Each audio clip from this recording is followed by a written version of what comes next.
Tapos na ang misa. Tayo ay pupunta na kay St. Jude.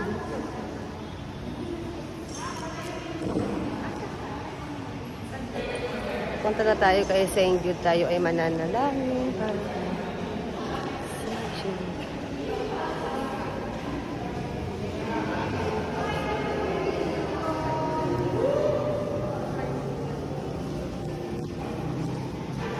St. Jude.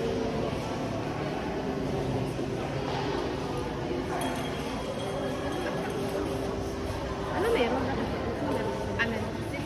Ano gagawin?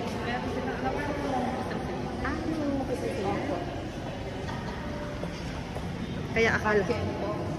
May nangangumpisa sila. Ang dami nila. Na.